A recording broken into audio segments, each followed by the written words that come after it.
ರಾಯಚೂರು ಜಿಲ್ಲೆಯ ಮಾನ್ವಿ ಪಟ್ಟಣದಲ್ಲಿ ರಾಜ್ಯ ಹೆದ್ದಾರಿ ಬಂದ್ ಮಾಡಿ ನಮಗೆ ನೀರು ಕೊಡಿ ಎಂದು ರೈತರು ರಾಜ್ಯ ಸರ್ಕಾರದ ವಿರುದ್ಧ ಗುಡುಗಿದ್ದಾರೆ.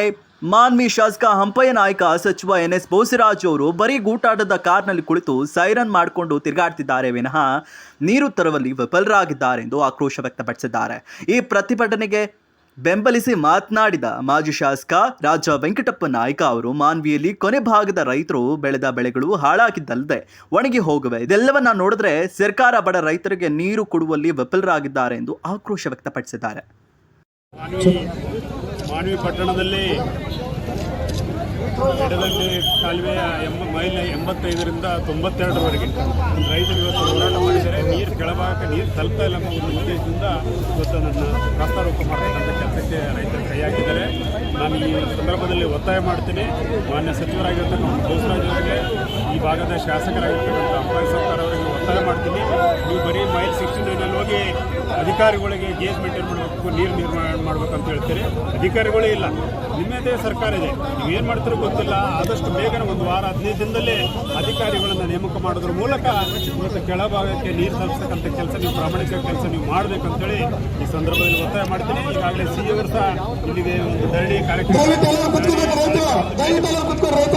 ಇವತ್ತು ಮಾತನಾಡಿ ಹೇಳಿಕೆ ಕೊಟ್ಟಿದ್ದಾರೆ.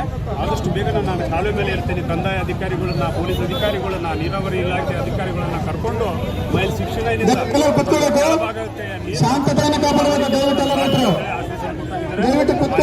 ಸರ್ಕಾರಕ್ಕೆ, ನಾನು ಸಚಿವರಿಗೆ, ಶಾಸಕರಿಗೆ ಒತ್ತಾಯ ಮಾಡ್ತೀನಿ.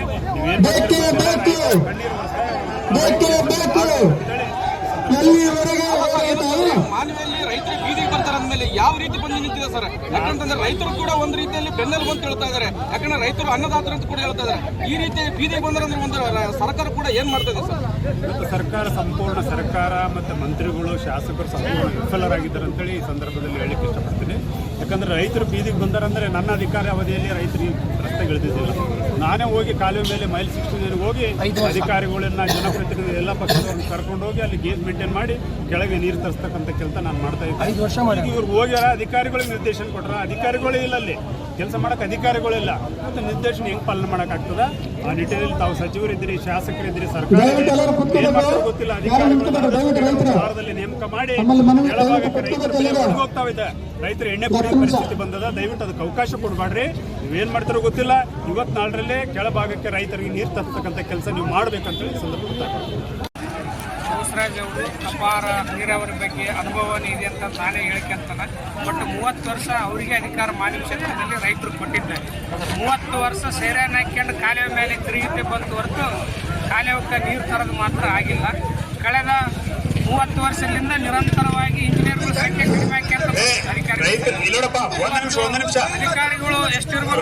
ರೈತ ಬಾಂಧವರಲ್ಲಿ ಮನವಿ ಮಾಡ್ಕೊಂಡ್ರೆ ಈಗಾಗಲೇ ಚಾಮರಾಜ ಪಾಟೀಲ್ ನಾವು ಎಲ್ಲ ರೈತ ಮುಖಂಡರು, ಎಲ್ಲ ವಿವಿಧ ಸಂಘಟನೆಗಳು ತಾವೆಲ್ಲರೂ ಎಲ್ಲರೂ ಇವತ್ತ ಒತ್ತಾಯ ಮಾಡಿದ್ವಿ, ಧರಣಿ ಮಾಡಿದ್ವಿ. 4 ತಾಸು ಸಿಇಒ ಬಂದಿದ್ದಾರೆ, ಎಲ್ಲರೂ ಬಂದೇನು ಸಿಇಒರೇ ಮಾತು ಕೊಟ್ಟಿದ್ದಾರೆ. ನಾನೇ 69 ಕೆಳಗಡೆ ಡಿಸಿ ಅವರು ಇರ್ಬೋದು, ಎಸಿ ಅವರು ಇರ್ಬೋದು, ಡಿಎಸ್ಪಿ, ನಿಮ್ಮ PI ಎಲ್ಲ ಅಧಿಕಾರಿಗಳು ಎಲ್ಲರೂ ಕರ್ಕೊಂಡು ಗೇಜ್ ನಿರ್ವಹಣೆ ಮಾಡಿ ಇವತ್ತು ನಾಳೆ ನೀರು ಅಂತ ಹೇಳ್ಯಾರ. ಇಷ್ಟು ತಡೆದಿವಿ. ಇವತ್ತಿಲ್ಲ ನಾಳೆ ನೀರು ಬರಲೇಬೇಕು. ಬಂದಿಲ್ಲ ಅಂದ್ರೆ ಮುಂದಿನ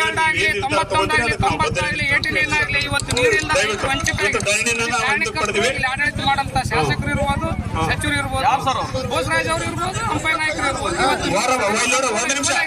ಒಂದು ನಿಮಿಷ ಈಗ ಅಲ್ಲ ಈಗ ನೀರಿಂದ ಆಯ್ತಾ, ಈಗ ನಿಮ್ದು ವಾರ ಬಂದಿದ್ದು, ಆಮೇಲೆ ಚಾಮರಾಜ ಪಾಟೀಲ್ ಹೇಳಿದ್ರಲ್ಲ 1.5 ಲಕ್ಷ ಅನಾಥರೈಸ್ಡ್ ಗೊತ್ತಾ?